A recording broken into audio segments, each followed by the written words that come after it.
তো বন্ধুরা, আজকে আমরা ভগ্নাংশের যোগ শিখতে চলেছি। যে ভগ্নাংশের যোগ কিভাবে করতে হয় সেটা আজকে আমরা দেখবো। তো বন্ধুরা, দেখতে পাচ্ছ বোর্ডে আমি একটি অঙ্ক নিয়েছি এবং এখানে দুখানা ভগ্নাংশ আছে। এবং এই যে ভগ্নাংশটা আছে, এই ভগ্নাংশের যে উপরে যে সংখ্যাটা থাকে সেটাকে বলা হয় লব এবং নিচে যে সংখ্যাটা থাকে সেটাকে বলা হয় হর। অর্থাৎ এখানে আমাদের দুখানা লব আছে এবং দুখানা হর আছে। আমরা প্রথমে কি করব না, হরের আমরা কি করব, লসাগু করব। অর্থাৎ এখানে আমরা 4 আর 6 কি করব, লসাগু করব। তাহলে এখানে আমরা 4 আর 6 কে লসাগু করতে গেলে কি করতে হবে, 4 আর 6 কে ভাগ করবে এমন একটা সংখ্যা যেমন 2 দ্বারা এই 4 আর 6 কে ভাগ করে যায়। অর্থাৎ আমরা 2 দুগুণে কি করতে পারি, 4 এবং 3 দুগুণে 6। তাহলে নির্ণয় লসাগু কত হবে, 2 গুণিত 2 গুণিত 3। অর্থাৎ বাইরে যে সংখ্যাগুলো থাকবে সেগুলোকে কি করতে হবে, গুণ করতে হবে। তাহলে 2 দুগুণে 4 আর এদিকে 3 4 12। অর্থাৎ আমাদের লসাগুটা হয়ে গেল 12। তাহলে এখানে আমরা সমান দিয়ে একটা বড় করে দাগ দিতে হবে এবং আমাদের লসাগুটা 12 এখানে লিখে দিতে হবে। এরপরে কি করতে হবে বন্ধুরা, এই যে নিচের যে সংখ্যাটা আছে এই নিচের হর দিয়ে আমাদেরকে এই হরকে কি করতে হবে, ভাগ করতে হবে। তো 4 দিয়ে যদি আমরা 12 কে ভাগ করি তাহলে কত হবে, 3 4 12। অর্থাৎ এখানে আমাদের ভাগ করে কত পেলাম, 3। এরপরে দেখো বন্ধুরা, উপরে যে 3 সংখ্যাটা আছে এই 3 আর আমাদের ভাগ করে যে 3টা পেলাম, এই দুটো কি করতে হবে না, গুণ করতে হবে। এরপরে এখানে আমাদের যোগ থাকলে যোগ বসিয়ে দিতে হবে। এরপরে দেখো এই 6 দিয়ে 12 কে যদি আমরা ভাগ করি তাহলে কত পাবো, 6 দুগুণে 12। অর্থাৎ আমাদের ভাগ করে কত হলো না, 2 হলো। ব্যাস, এই 2 দিয়ে আমরা কি করব, উপরের যে আমাদের লব আছে সেই লব দিয়ে কি করতে হবে না, গুণ করে দিতে হবে। ব্যাস, এখানে তাহলে বন্ধুরা দেখো 3 3 কে কত হবে, 9 হবে এবং উপরে 2 1 কে কত হবে, 2 হবে আর নিচে আমাদের কত হচ্ছে, 12 হচ্ছে। ব্যাস, এরপরে আমাদের কি উপরে যোগ, তাহলে 9 আর 2 যোগ করলে কত হবে, 11 হবে আর নিচে আমাদের হরের কত আছে, 12। এই 12 বসে যাবে। তো বন্ধুরা, এটাই হলো ভগ্নাংশের যোগের অ্যান্সার। আশা করি বন্ধুরা বুঝতে পেরেছো। এরপরে দেখো বন্ধুরা, এইরকম টাইপের যদি অঙ্ক থাকে তাহলে কিরকম ভাবে আমরা, তো দেখো বন্ধুরা, যদি এইরকম যদি অঙ্ক থাকে তখন আমরা কিভাবে করব। তো বন্ধুরা, এখানে এই যে 5 দেখতে পাচ্ছি, এই 5-এর কিছু নিচে নেই মানে আমরা কি করব, 1 বসিয়ে নেবো। তাহলে আমাদের এখানে ভগ্নাংশটা কমপ্লিট হয়ে গেল। অর্থাৎ লব এবং হর পেয়ে গেলাম, এখানে আমাদের লব এবং হর আছে। তাহলে অনুরূপ আমরা কি করব, এই 1 আর 6 এর আমরা কি করব, লসাগু করব। তাহলে 1 আর 6 যদি লসাগু করি তাহলে 6 কে কত হয়ে যাবে না, 6 হবে।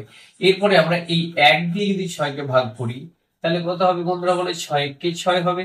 ব্যাস, আমাদের উপরের 5 আর এই 6টা কি করে দেবো, আমরা গুণ করে দেবো। এরপরে দেখো এই 6 দিয়ে 6 কে ভাগ করলে কত হবে, 1 হবে। তাহলে আমরা এই 3 দিয়ে কি করবো, 1 কে গুণ করে দেবো। ব্যাস, আমাদের নিচে 6 ছিল, 6 বসে যাবে। এখানে গুণ করলে 5 6 কত হবে, 30 হবে। এবং এখানে যোগ গুণ করলে কত হবে, 3 কে 3। অর্থাৎ এখানে আমাদের 33 বাই কত হচ্ছে না, 6 হচ্ছে। ব্যাস, এখানে বন্ধুরা আমরা দেখতে পাচ্ছি যে এখানে একটু আমরা কেটে ছোট করতে পারবো 3 দ্বারা। 3 11 কত হয়, 33 এবং 3 দুগুণে 6। তো বন্ধুরা দেখতে পাচ্ছ আমাদের লবে বড় হয়ে গেছে। অর্থাৎ এরকম যদি হয় তাহলে আমরা কি করবো, পূর্ণ করে দেবো। অর্থাৎ এখানে আমরা পূর্ণ সংখ্যা কত পাচ্ছি, 5 দুগুণে 10। এবং আমাদের যে বাকি যে ভগ্নাংশটা পড়ে থাকছে সেই অবশিষ্ট অংশটা হচ্ছে 1। আর এখানে আমাদের যে হরে যে আছে 2, 2টা বসে যাবে। অর্থাৎ এখানে আমাদের অ্যান্সার হয়েছে 5 পূর্ণ 1 এর 2। তো বন্ধুরা, আশা করি বুঝতে পেরেছো। এরপরে দেখো বন্ধুরা, আমরা আর দু একটি উদাহরণের সাহায্যে যদি এই অঙ্কগুলো করার চেষ্টা করি।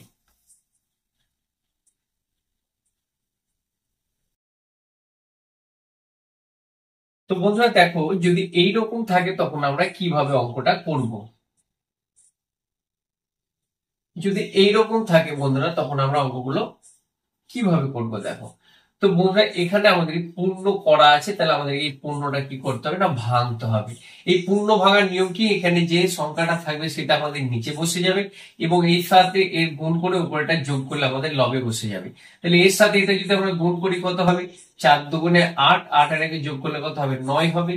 এরপরে দেখো বন্ধুরা, এখানে সেম একই আমাদের হরে যা ছিল তাই বসে যাবে।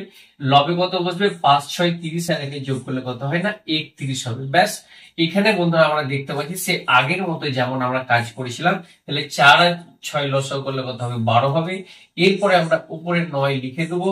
এই 4 দিয়ে যদি আমরা 12 কে ভাগ করি, 3 4 12। অর্থাৎ এখানে আমাদের 3 বসে যাবে। সেম একই আমাদের এই 31 ইন্টু এই 6 দিয়ে যদি 12 কে ভাগ করি কত হবে, 6 দুগুণে 12। অর্থাৎ আমাদের এখানে 2 বসে যাবে।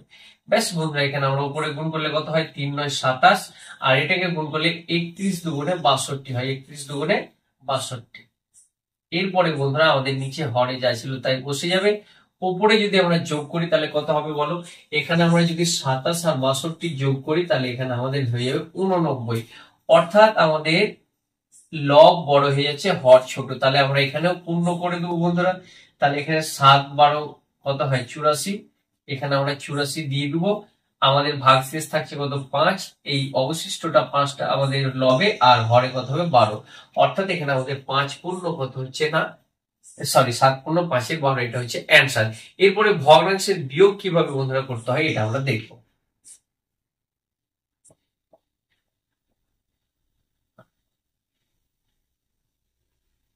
তো বন্ধুরা দেখতে পাচ্ছ, ভগ্নাংশে যদি বিয়োগ করতে যাই আমরা, আর এখানে যদি আমরা এইরকম যদি একটা সংখ্যা দেখতে পাই, তখন আমরা সেম একই কি করব, এখানে আমরা যেহেতু ভগ্নাংশ পেয়ে গেছি আমরা আমরা কি করব, এখানে প্রথমে আমরা লসাগু করবো। তাহলে 12 আর 36 যদি আমরা বন্ধুরা লসাগু করি, এখানে যদি আমরা 12 দিয়ে দিই, 12 কে 12, 12 3 12 36, তাহলে আমাদের 12 কে 12 আর 3 12 কত হচ্ছে না 36 আমাদের লসাগু থাকছে। তাহলে এখানে আমাদের 36 যদি লসাগু হয়, 12 দিয়ে ভাগ করলে কত হবে বলো, 3 12 36, এবং এই 5 এর সাথে আমাদের কি কি করতে হবে, 3 কে গুণ করতে হবে। এরপরে বন্ধুরা 36 দিয়ে 36 কে ভাগ করলে 1 হবে, এবং আমরা কি করবো, 3 এর সাথে 1 গুণ করে দেবো। তাহলে এখানে আমাদের 3 5 15 হচ্ছে, আর এদিকে 3 1 কে 3 বাই 36।